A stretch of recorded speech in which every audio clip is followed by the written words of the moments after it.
They say grief makes everything louder, but that's a lie. Because when I came back home from Roger's funeral, the silence wasn't loud. It was dead, the kind of silence that presses against your chest and dares you to breathe through it. The kind that settles in your bones and makes a home there. I sat at the kitchen table, still in my funeral clothes, watching steam curl up from a mug I had no intention of drinking. My eyes were on the mug, but my mind? It was looping Roger's laugh, the way he used to leave his socks in the hallway, the way he'd reach for my hand during the credits of a movie. Gone. All of it. So let me ask you something. Have you ever felt like someone turned your entire world to static, and then left you to sit in it alone? Backhand index pointing right if yes, or even a maybe, drop a yes or a no in the comments. Red heart, and if you're still with me, hit that like button and subscribe, because this story? It doesn't end in silence. It starts there, but it doesn't end there. I hadn't even changed my clothes. Black dress, pearls, heels I hated. The kind of outfit you only wear to bury someone you love. My phone was on Do Not Disturb. I couldn't stand another thinking of you text.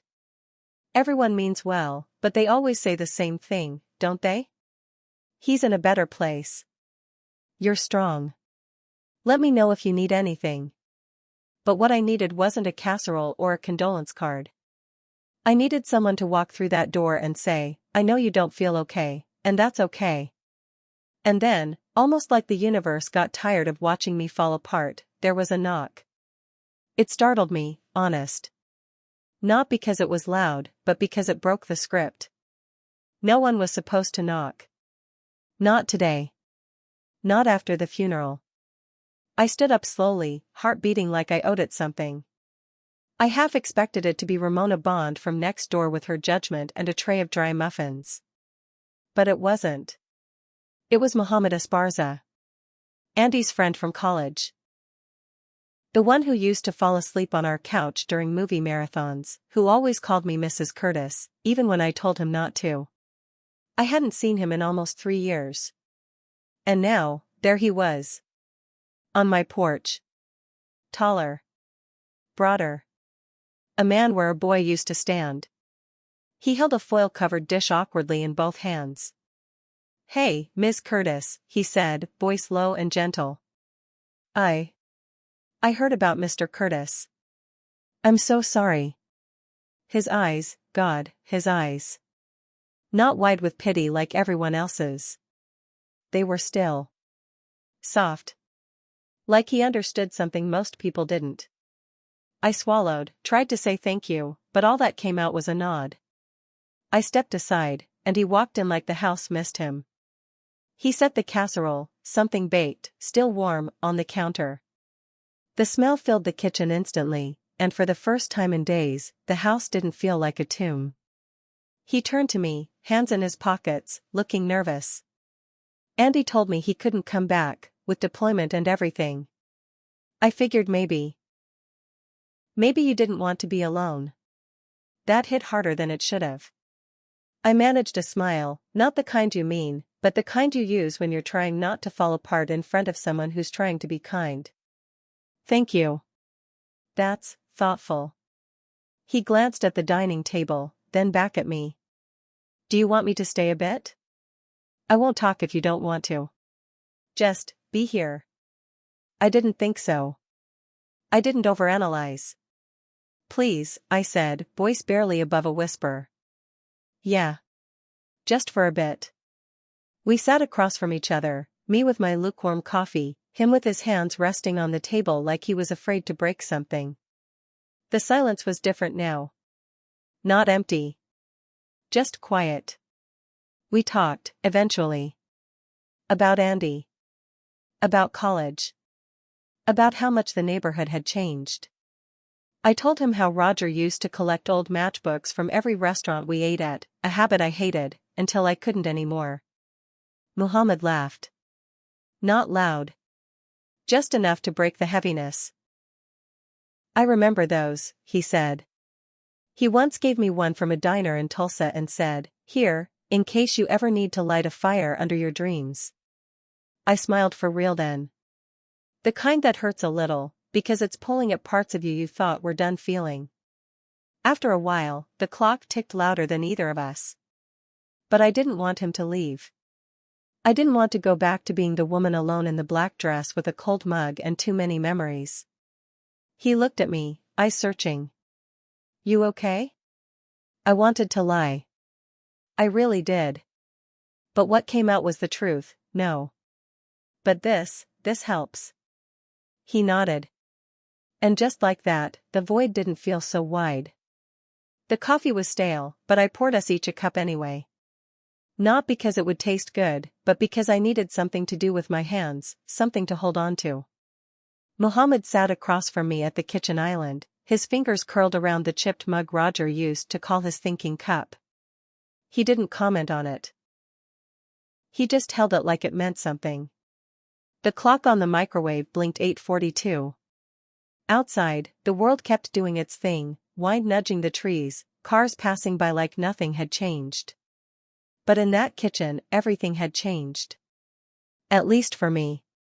I always looked up to him, you know, Mohammed said suddenly, eyes still on his coffee.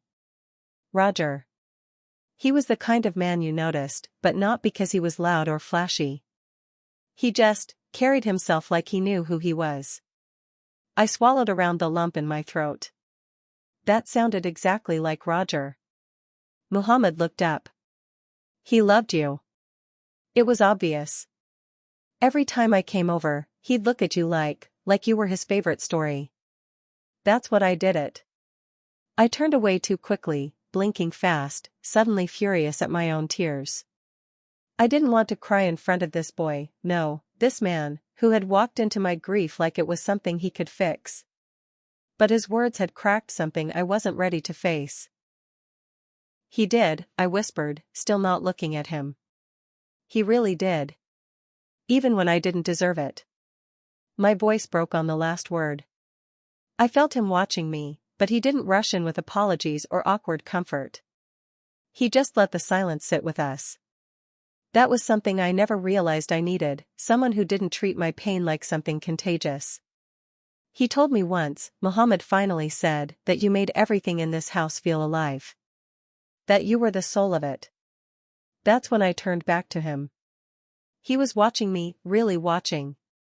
Not like someone inspecting damage, but like someone seeing the person beneath it. His face wasn't trying to soothe or fix. He was just there. Solid. Present. I feel like a ghost in this place now, I admitted. Like I keep waiting for him to walk into the room and laugh at how dramatic I'm being. Mohammed's smile was soft, sad. You're not a ghost. You're still here. You just haven't been seen in a while. And there it was. The thing I didn't know I'd been starving for. Not validation. Not a compliment. Just recognition. I studied him in the dim light of the kitchen. His jaw had sharpened over the years. There was stubble now. A subtle scar near his left eyebrow, probably from something dumb and reckless. His shoulders were broader, his posture more grounded. He wasn't the kid who used to sneak chips into the living room at 2 a.m. anymore. He caught me looking and didn't flinch away. Just met my gaze. Like he'd been waiting for me to really see him too. You've changed, I said quietly. Yeah, he said, a little smile pulling at his lips. You haven't. I raised an eyebrow, caught between surprise and suspicion. What's that supposed to mean? He chuckled. You're still you. Still the woman who made me grilled cheese with tomato soup when I failed my calculus final. Still the one who made this place feel like home, even when Andy and I were just dumb kids trying to figure out who we were. I should have laughed. I should have changed the subject. But I didn't. Instead, I reached for my mug, and in the same motion, his hand brushed mine. Just a brush. Nothing dramatic. But it lit something in me I thought had burned out completely. I didn't pull away. Neither did he. His hand, warm, steady, careful, settled over mine. Not gripping. Just holding. Like an anchor. And the wildest thing? I didn't panic. I didn't recoil. I breathed. It was just a hand, but it felt like a life raft. And I didn't even realize how far I drifted until I touched solid ground. For a long moment, neither of us moved. There was a quiet between us, the kind that doesn't beg to be filled. It just is. And in that stillness, I felt something stir. Not lust. Not guilt. But the terrifying, electric flicker of being seen. Of being wanted, not out of obligation, but choice. The coffee had long since gone cold.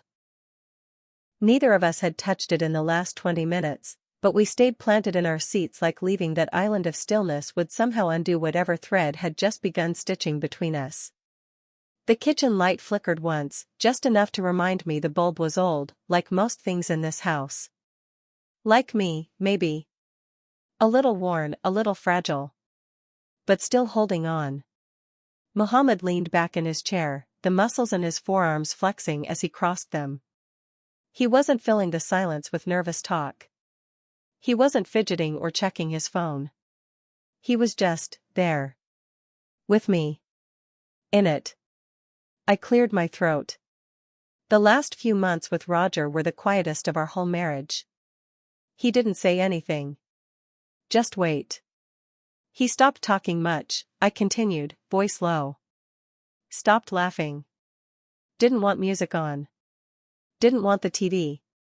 Sometimes, it felt like I was living with the shadow of the man I married. And then that shadow left too. I pressed my fingers to my temples, like I could keep the memories from leaking out, but they came anyway. There were nights I'd lie beside him, listening to him breathe, and I'd pretend everything was okay. I'd convince myself I was strong. That I didn't miss the version of him who used to crack jokes during thunderstorms or squeeze my knee under the dinner table just to make me blush. I looked down at my hands. They were trembling. I didn't know grief could start before someone was even gone. Mohammed shifted, and when I glanced up, his eyes were glossy. Not dramatic, not forced. Just softened. Like something inside him knew exactly what I meant. My dad was the same way, he said. After the stroke, he changed. He didn't recognize me sometimes. And when he did, he barely said a word. My head tilted slightly. I didn't know you lost him. He nodded. Last year. Just before I graduated. I didn't really talk about it. People either pity you, or avoid you because they don't know what to say. That landed harder than I expected. Yeah, I breathed. That part. The way people stop knowing how to look at you. Like grief makes you contagious. He smiled, not from joy, but from the rare comfort of being understood. Exactly. For a while, neither of us spoke. There was no rush. Only quiet. The kind that wraps around two people who don't need noise to prove they're connected. I shifted in my seat and brushed my hair behind my ear, just a small, unconscious movement. But I saw the way his eyes followed it, like it meant more than it should have. And suddenly I felt it, not shame, not nerves, but that low, slow thrum of awareness. Not just that he was looking at me. But that I wanted him to. I rested my hand on the table without thinking. He did the same. And when our hands touched again, this time, full and still, I didn't move. I didn't flinch or overthink. I just felt. His thumb brushed gently across my knuckles, and I swear the air between us thickened. Not heavy. Not suffocating. Just, full. Alive. My heart beat in places I forgot could still respond. And in that moment, I looked at him, really looked. Not as my son's friend. Not as a visitor in my grief. But as a man who had come back not to fix me, but to witness me. His eyes held no pity. Only presence. And somehow, that was more intimate than anything else I'd ever known. The moment before it happened, there was a pause, the kind of pause that doesn't ask for permission, but gives you the space to change your mind. We sat there, our hands still barely touching on the table, but the air had shifted. It was no longer about grief. Or memories. Or polite conversation over cold coffee. It was something else now. His gaze dropped for a second, to my lips, then back up to my eyes.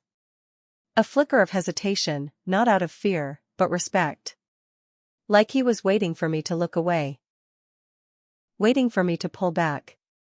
To say this was wrong. But I didn't. I didn't blink. Didn't flinch. Didn't pretend I hadn't noticed how close he'd leaned in.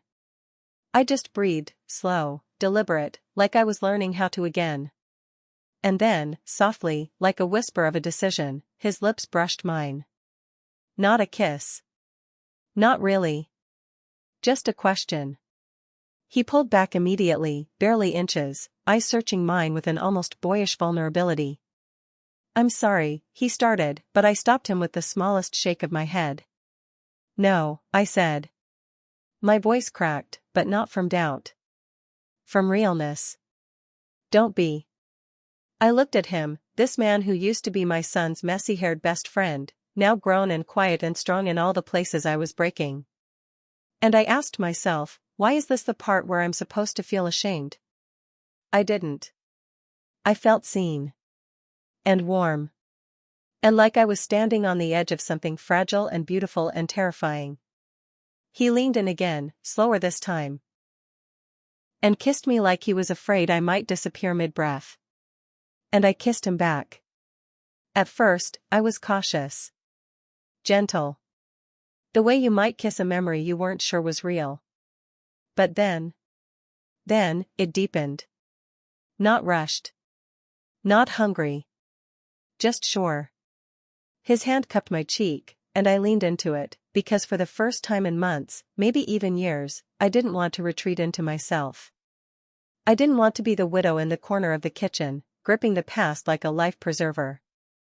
I wanted to be the woman he saw when he looked at me. The one who was still here. Alive. Present. His other hand moved to the small of my back, steadying me. Not possessive. Just grounding. A silent, I've got you. And God help me, I let him. We stood, slowly, as if moving too fast would break the spell.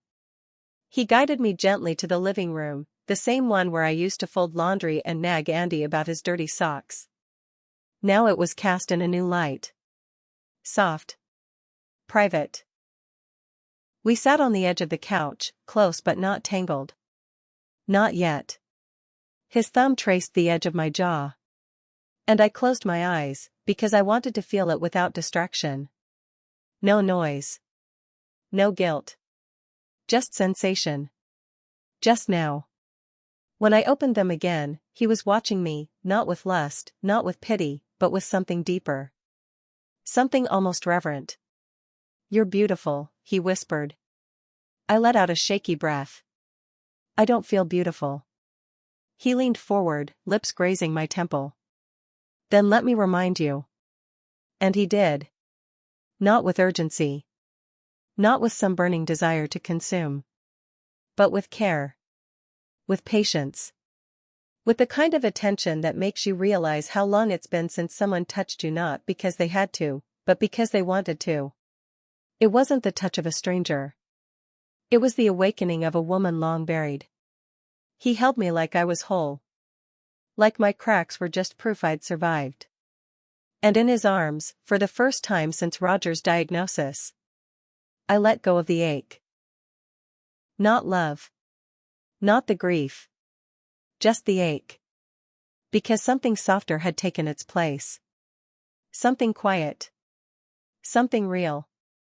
The first thing I noticed was the light. Warm, honey gold sunlight spilled in through the living room curtains, cutting soft lines across the floor, the coffee table, and the crumpled throw blanket bunched near my feet. And then I felt it, a weight. Not heavy. Not suffocating. Just, solid. Warm. Mohammed's arm was draped across my waist, his breath soft and steady against the back of my neck. His chest rose and fell in that deep rhythm only sleep can give. And my body, traitor that it was, had molded to his during the night like we'd done this 100 times before. I blinked, my heart kicking awake faster than the rest of me. The realization of where I was. What had happened, hit me like a slow-moving wave. Not all at once, but in pulses. My clothes are in a quiet pile beside the couch. The scent of him faint on my skin. The soft thrum in my chest whispered, "You are not alone." I wanted to stay in that stillness, wanted to let my mind pretend it was just a dream. But the truth crept in, polite but persistent. What would Andy say? The thought snapped like a rubber band against my chest. Andy, my son. His friend. His old friend. I shifted slightly, careful not to wake him, my eyes tracing the familiar walls of the living room. The family photos. The bookshelf. Roger's favorite chair is still tucked neatly in the corner like he might come home and sit in it tonight. And then there was this moment, this stranger of a morning wrapped in tenderness and confusion. I sat up slowly, pulling the throw blanket tighter around me, suddenly cold in a way that had nothing to do with the air. My mind raced. Was it wrong? Was it grief? Was it just loneliness dressed up as something more? But then, before I could spiral too far, he stirred behind me. "Hey," he said, his voice scratchy with sleep. I didn't turn. Just nodded, eyes still forward. "Hey." He sat up too, brushing a hand through his messy hair, then looked at me, really looked. There was no panic in his face. No awkwardness. Just quiet awareness. "You okay?" he asked gently. I hesitated, then said the only honest thing I could, "I don't know." There was a beat of silence. Then he spoke again. "I don't regret anything," he said, his voice low but certain. "You needed this." So did I. That settled somewhere deep in me, not as an answer, but as something I didn't know I'd been desperate to hear. Still, doubt clung to my shoulders like a sweater I couldn't take off. "I keep thinking about Andy," I admitted, finally turning to face him. "And what this would look like to everyone else." Muhammad's eyes didn't shift. "Andy isn't here. And no one else was in this house but you and me. That's not nothing." I looked down at my hands, now neatly clasped in my lap.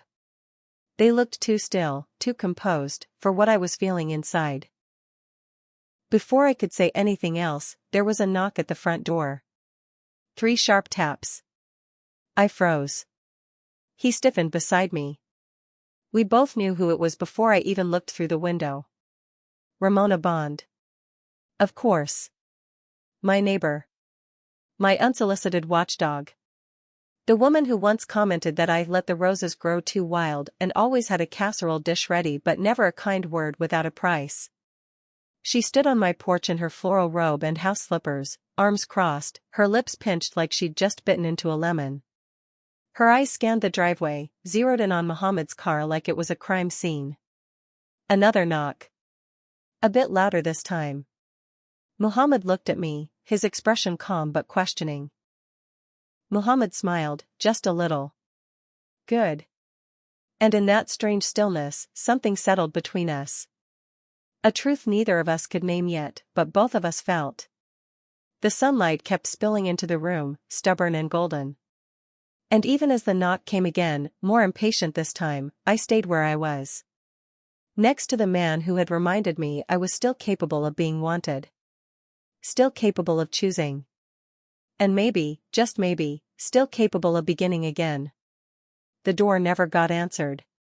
Ramona eventually gave up, though I could practically feel the weight of her eyes still burning through the walls as she shuffled back across the porch.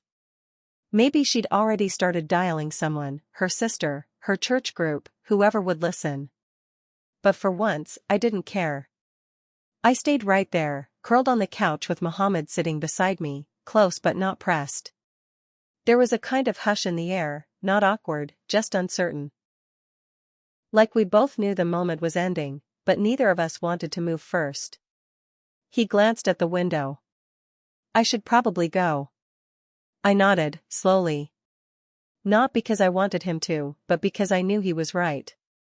The day had broken the spell. And whatever existed between the two of us last night now had to survive in daylight.